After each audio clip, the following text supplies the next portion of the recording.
Everyone's favorite video, we're going over the Week 6 QB, tight end, and defense rankings. The quarterbacks, not much is really going to be changing, right? Lamar is S tier if healthy, but he ain't healthy, so you drop him down. He's probably not even playing, it looks like, this week, and the Ravens defense is so bad. But when Lamar is back, keep in mind the Ravens defense being so bad means Lamar's going to have to try extra hard. So Lamar is going to be probably above Josh Allen when he gets back in my rankings. Josh Allen, I've making this before Sunday Night Football, so I'm not sure how Josh Allen did against the Patriots. Wouldn't be surprised if it's a mediocre performance because that's how he's done historically. But either way, Josh Allen is poised for a good matchup here versus Atlanta on Monday Night Football. 7 o'clock game, not sure why they're doing that to us, but whatever. Jaden Daniels, not the best day, only 15 completions, which is disappointing from a fantasy perspective. But look for the Commanders to bounce back versus the Bears at home on the real Monday Night Football game. Jalen Hurts did not rush the ball at all. Now, they aired it out. Keep in mind, Saquon Barkley only had 6 carries for Philadelphia. You really can't trust Jalen Hurts too much or the Eagles moving forward. But he's consistent. I'll give him that. He's consistently solid. Mahomes, I've yet to see. It's really, you're stuck starting these guys that you invested draft capital in. Baker, Bo Nix. I think that this ranking is good. Now, keep in mind, we have the Vikings and Texans. I'll say the Vikings and Texans on bye week in week 6. So these are more rest of season rankings incorporated in here. Justin Fields is not going to change. Fields had 5 fantasy points at halftime. Finishes the game 25-32, I think. He was pretty good in terms of completion percentage. And he actually salvages his day with a couple passing touchdowns. Not much on the ground for Fields. And he still dropped 29 points in my league, right? So Fields is still a startable quarterback option. Now, keep in mind the Jets. If I take a look at the Jets, they take on the Denver Broncos in an international game. So it's not a good matchup at all for Fields.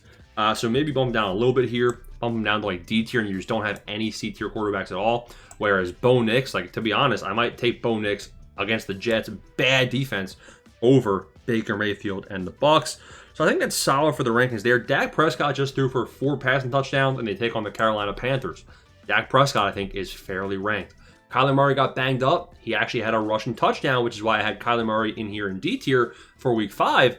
But keep in mind, Kyler Murray had no passing touchdowns. That is troll. Look to see the Cardinals hunt for blood, but I don't know if the Cardinals have that dog in them. They might have that cat in them. They're meowing.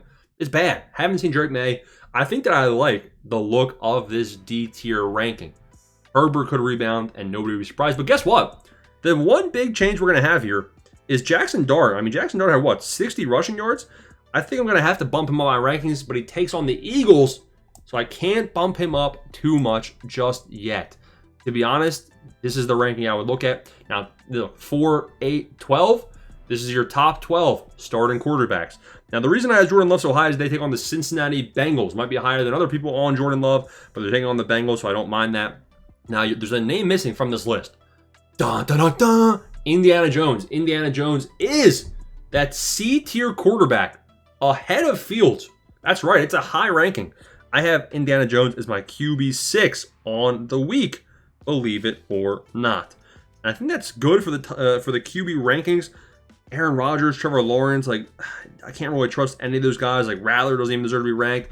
Dylan Gabriel, not worth my time yet. We're really only looking at the top 12 here. Now we're going to head over to tight ends. Now looking at tight ends, I know, I'm a genius. I get it now. Bowers was hurt and banged up. So Bowers, you got to knock down here, man, because he wasn't even producing outside of the injury. And now he's banged up in week to week. That's concerning for sure. I've had Ferguson in S tier for 2 weeks, and he dropped 17 and 24. So I'm a genius, and I'm going to keep him there as my number 1 tight end. Believe it or not, he's getting target volume and red zone usage. So Ferguson, number 1 tight end. Trey McBride had a mediocre day. I think we're going to keep him where he is, behind Tyler Warren, who just keeps getting more and more involved in the red zone. Take a look at Warren, 18 points and 14 points.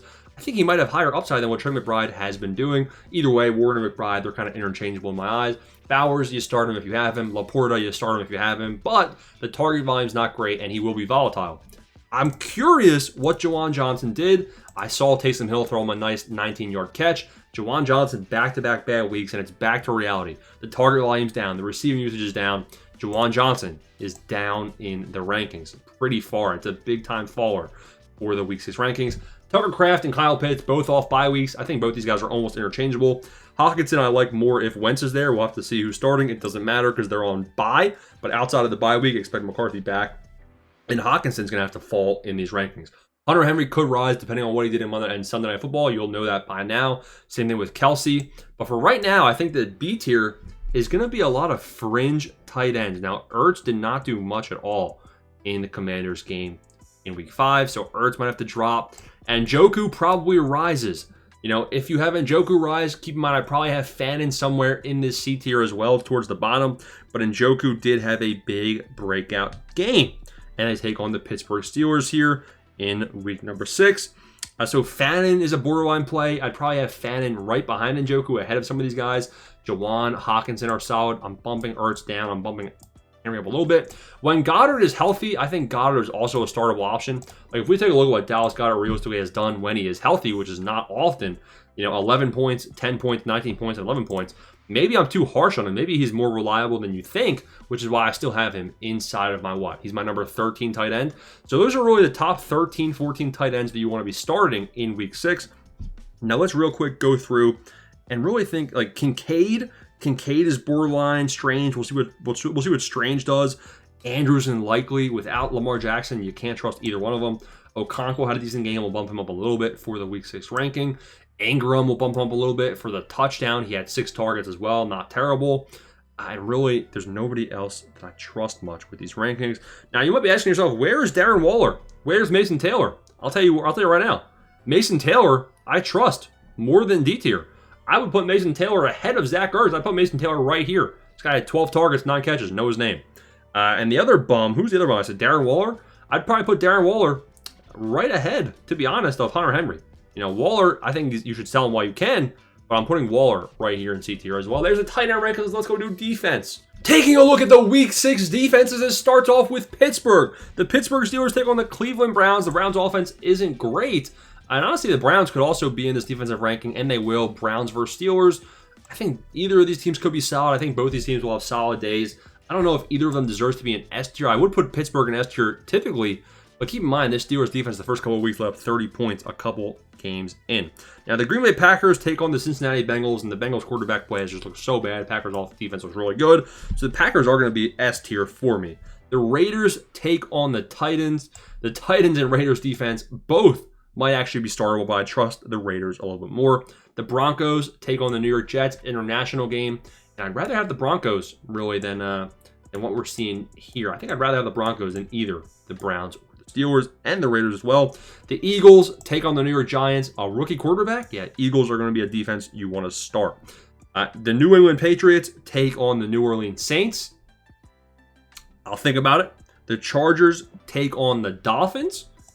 That's also like, again, we're looking at like kind of just fringe tier matchups here. The Commanders take on the Bears. Like, that's not too exciting.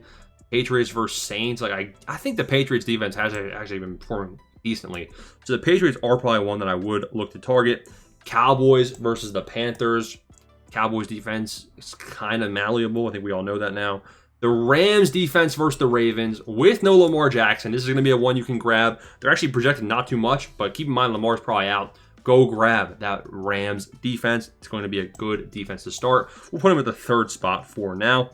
Seattle Seahawks take on the Jacksonville Jaguars. This Seahawks defense has been good regardless of who they play. So I'd probably put them right here in the rankings. Taking a look, we have 4, 8. That's 12 defenses on the board, but is there anybody better? Bills defense versus the Falcons. The Bills have been a bit malleable.